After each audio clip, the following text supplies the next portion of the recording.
warahmatullahi wabarakatuh. Selamat pagi anak-anak hebat. Apa kabar kalian hari ini? Semoga semuanya dalam keadaan sehat, semangat, dan siap mengikuti pembelajaran dari rumah maupun dari manapun kalian berada. Sebelum kita mulai pembelajaran, mari kita berdoa terlebih dahulu agar Allah Subhanahu wa taala memberikan kemudahan, ilmu yang bermanfaat serta kelancaran selama kegiatan belajar hari ini. Berdoa mulai. Bismillahirrahmanirrahim. Amin.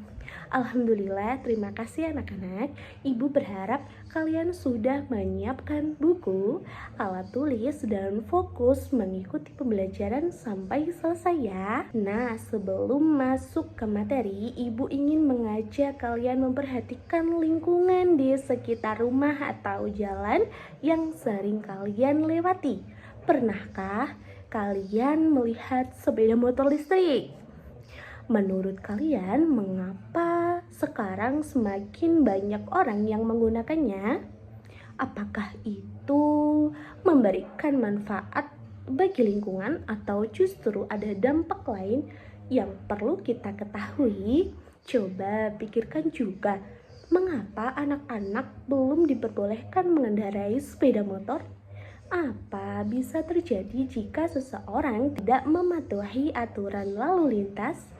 Semua pertanyaan itu ternyata memiliki hubungan dengan materi yang akan kita pelajari hari ini.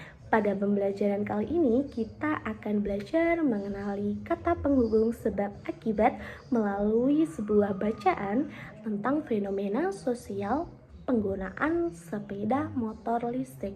Selain itu, kita juga akan memahami kewajiban anak dalam kehidupan sosial serta mengaitkannya dengan kehidupan sehari-hari. Jadi jangan hanya menyimak, tetapi juga aktif berpikir, menjawab pertanyaan dan memberikan pendapat kalian melalui kolom komentar atau saat Ibu mengajukan pertanyaan ya. Nah, pada pertemuan minggu kemarin, kalian sudah mempelajari kalimat persuasif kan? Kalimat persuasif kemarin apa ya? Kalimat persuasif adalah kalimat yang menunjukkan sebuah fenomena. Nah, di dalam kalimat persuasif ada kata penghubung sebab akibat. Apa saja kata penghubung itu? Mari kita simak bersama-sama. Kata penghubungnya ada karena, sebab, akibatnya, sehingga, dan oleh karena itu. Karena memiliki fungsi menunjukkan penyebab suatu peristiwa, dan sebab menjelaskan alasan atau penyebab suatu peristiwa.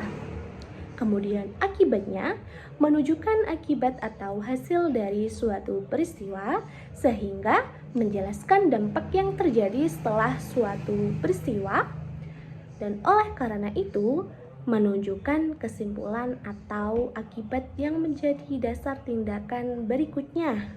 Kata penghubung itu memiliki contoh dalam penggunaannya, seperti gambar berikut. Yang pertama, kata penghubung karena. Contoh kalimatnya, tanaman di teras mati karena kekurangan air. Selanjutnya, sebab. Kata penghubung sebab untuk contoh kalimatnya, udara menjadi kotor sebab di jalan raya banyak kendaraan bermotor. Lanjut, kata penghubung akibatnya. Contohnya, sampah berserakan, akibatnya lingkungan menjadi kotor. Selanjutnya ada kata penghubung sehingga. Contoh kalimatnya, hutan ditebangi terus-menerus sehingga banyak hewan kehilangan tempat tinggal. Dan yang terakhir, oleh karena itu, untuk contoh kalimatnya, polusi udara semakin parah. Oleh karena itu, kita perlu mengurangi penggunaan kendaraan bermotor. Baik, di sini bisa dipahami ya untuk kegunaan kata penghubung di dalam sebuah kalimat. Nah, selanjutnya Ibu memiliki satu teks bacaan fenomena sosial dari sepeda motor listrik. Kita baca bareng-bareng ya. Saat ini semakin banyak kendaraan yang menggunakan listrik sebagai sumber tenaga, baik mobil maupun sepeda motor. Harga yang relatif terjangkau membuat banyak orang memilih sepeda motor listrik sebagai alat transportasi karena kendaraan tersebut tidak lagi memerlukan bahan bakar bensin. Akibatnya, masyarakat dapat menghemat biaya transportasi sehari-hari. Sepeda motor listrik cukup mudah digunakan, sehingga banyak anak-anak yang tertarik menggunakannya sebagai pengganti sepeda. Namun, anak-anak belum diperbolehkan mengendarai sepeda motor sebab mereka belum memenuhi persyaratan untuk memiliki surat izin mengemudi atau SIM. SIM merupakan bukti bahwa seseorang telah cukup umur, memahami aturan berkendara, dan mampu mengendarai kendaraan dengan aman. SIM baru dapat dimiliki oleh orang yang telah berusia minimal 17 tahun. Masih banyak kecelakaan lalu lintas yang terjadi akibat penggunaan sepeda motor listrik oleh anak-anak di bawah umur. Akibatnya, kecelakaan tersebut dapat merugikan diri sendiri maupun orang lain. Sepeda motor listrik memang mudah digunakan, tetapi hal itu bukan berarti semua orang boleh mengendarainya. Oleh karena itu, anak-anak belum diperbolehkan mengendarai sepeda motor listrik di jalan raya. Jika ingin menggunakan kendaraan bermotor, mereka harus didampingi atau dibonceng oleh orang dewasa yang telah memiliki SIM. Setelah membaca itu, kira-kira adakah kata penghubung dalam teks bacaan yang telah dibaca tadi? Nah, ternyata ada. Untuk contoh kalimatnya, Ibu bacakan ya. Karena kendaraan tersebut tidak lagi memerlukan bahan bakar bensin, akibatnya masyarakat dapat menghemat biaya transportasi sehari-hari. Nah, karenanya itu tadi kendaraan tidak memerlukan bahan bakar bensin. Akibatnya masyarakat dapat menghemat biaya transportasi. Selanjutnya, sepeda motor listrik cukup mudah digunakan sehingga banyak anak-anak yang tertarik menggunakannya sebagai pengganti sepeda. Nah, untuk selanjutnya kalian baca sendiri, dan untuk bagian yang ini, bagian yang terlihat mana kata penghubungnya bisa disalin di buku tulis kalian masing-masing ya, di screenshot maupun di pause dulu videonya. Lanjut, adakah dampak positif dan negatif dari motor listrik ini? Tentunya ada dong. Untuk dampak positifnya yaitu 1. Menghemat biaya transportasi. 2. Mengurangi penggunaan bahan bakar minyak. Yang ketiga, mengurangi pencemaran udara. Selanjutnya untuk dampak negatifnya yaitu anak-anak di bawah umur menggunakan kendaraan bermotor. Nah, ini itu dampak negatif dari sepeda motor listrik. Kemudian risiko kecelakaan meningkat. Nah, ini tentu juga dampak negatif dari sepeda motor listrik. Kemudian membahayakan keselamatan pengguna jalan. Nah, kalau yang menggunakan masih di bawah umur itu akan bahaya bagi keselamatan pengguna jalan lainnya. Selanjutnya kita akan mengetahui apa sih kewajiban.